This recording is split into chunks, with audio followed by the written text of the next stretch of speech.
वकालत के पेशे में नैतिकता और शिष्टाचार का विशेष महत्व होता है। अक्सर ये धारणा बना ली जाती है कि केवल जूनियर से इन सिद्धांतों का पालन करने के लिए जिम्मेदार होते हैं, जबकि वास्तव में सीनियर अधिवक्ताओं की भी उतनी ही भूमिका होती है।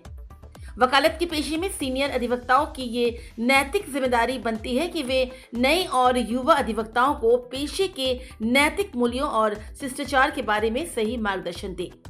उक्त बातें झारखंड उच्च न्यायालय के न्यायमूर्ति रंगन मुखोपाध्याय ने शनिवार को बार एसोसिएशन द्वारा आयोजित कार्यक्रम में सिविल कोर्ट धनबाद में कही।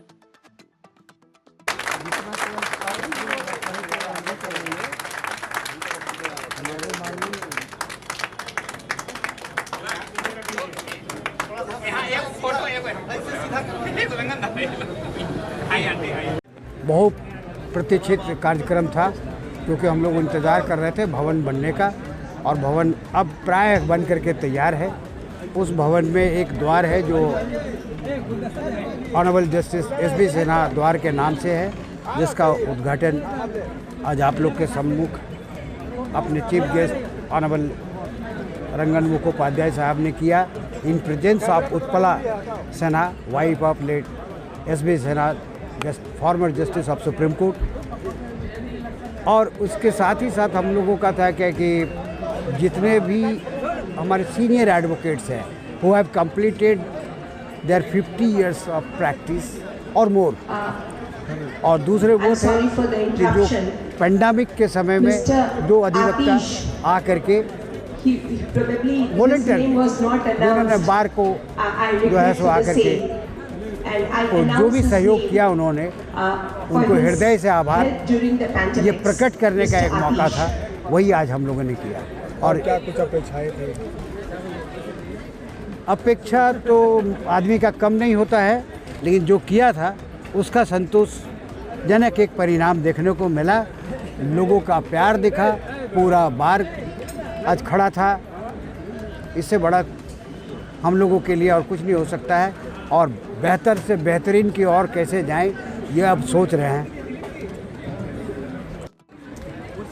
धनबाद बार एसोसिएशन के लिए तो एक ऐतिहासिक दिन है आज। आप इसको इस रूप में देख सकते हैं कि धनबाद बार एसोसिएशन 117 साल का हो गया। 1908 में हुआ था इसका स्थापना, और उसके बाद से आज समझिए 2025 आ गया।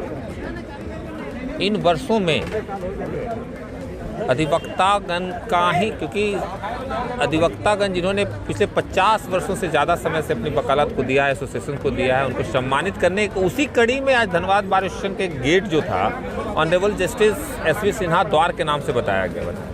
और वो क्योंकि धनबाद बार के एसोसिएशन के गौरव रहे हैं। अभी तक धनबाद बार एसोसिएशन से जो भी अधिवक्ता उन्होंने प्रैक्टिस स्टार्ट किए वो सुप्रीम कोर्ट तक जाने वाले पहले अधिवक्ता हुए, और वो अभी तक वही हैं। तो हमारे धनबाद बार एसोसिएशन के गौरव हैं वो। और प्रेसिडेंट सर ने अपने एड्रेस में कहा भी था कि वो एस.बी. सिन्हा स्मृति द्वार का नामांकन करने का उसका जो फ्यूचर का जो हम लोग का विजन्स था, एक तो अपने मेंबर्स को सम्मान देना, और दूसरा जो आने वाली पीढ़ी है उसको एक जो उत्साह देना, एक प्रेरणा देने का काम करे। जब एस.बी. सिन्हा का नाम जब जानेगा तो नए हम लोग के पीढ़ी के जो लोग अधिवक्ता हैं वो प्रेरणा स्रोत हैं वो। तो हम लोग तो उम्मीद करेंगे कि धनबाद बार एसोसिएशन के जो भी नए लोग हैं, हमारे मित्र बंधु हैं, वो सुप्रीम कोर्ट तक जाएं, हाई कोर्ट तक जाएं, वकालत में अपना नाम रोशन करें। और उसी सुविधा देने की कड़ी में हम लोगों ने एक बीड़ा उठाया था कोरोना काल में, क्योंकि हमारे बार एसोसिएशन के पास कुछ फंड नहीं था। तो मैं सोसाइटी का जो लेजिस्लेचर हैं, अधिवक्तागण हैं, सोसाइटी के भी जो हैं वॉलंटियरली उन्होंने अपने अधिवक्ता कल्याण कोष एक हम लोगों ने बनाया था कोविड के समय में। उन्होंने अपना सहयोग दिया, उन्हें भी सम्मानित करने का एक अवसर था। 50 सालों से जो अपना मैंने कहा ना कि 50 वर्ष का एक साधारण पीरियड नहीं होता है। एक अधिवक्ता का लाइफ एवरीडे चैलेंज होता है, प्रत्येक दिन एक नया चैलेंज आता है, और उस चैलेंजेस को देखते हुए 50 सालों से अधिवक्ता बन करके टिके हुए रहना, तो कितने बड़े फाइटर, कितने बड़े योद्धा होंगे। मैंने अपने एड्रेस में कहा भी कि इन लोगों को देखने के बाद एक सीखने की आवश्यकता होती है कि अपने बड़ों का सम्मान कैसे दिया। और मैं इसके माध्यम से, इस प्रोग्राम के माध्यम से ये मैसेज भी देना चाहता हूँ अपने नए साथियों को कि वो देखिए, क्योंकि कल आप भी सीनियर बनेंगे, आपकी पीढ़ी आपको सम्मानित करेगी, तो वो परंपरा जारी रहनी चाहिए। आज का कार्यक्रम से जो अधिवक्ता है, जो जूनियर हैं और होंगे, ये सब कार्यक्रम बीच बीच में चलते रहना चाहिए। तो कार्यक्रम बड़े अच्छा कार्यक्रम हुआ, बहुत भावभूल है। हमारे मेंबर्स को बहुत बहुत धन्यवाद इतनी बड़ी संख्या में इतने डिसिप्लिन है। मैंने कहा था कि ये मेरी प्रोग्राम बार एसोसिएशन का मतलब क्या होता है, आपकी प्रोग्राम है, हर एक इंडिविजुअल अधिवक्ताओं की प्रोग्राम है।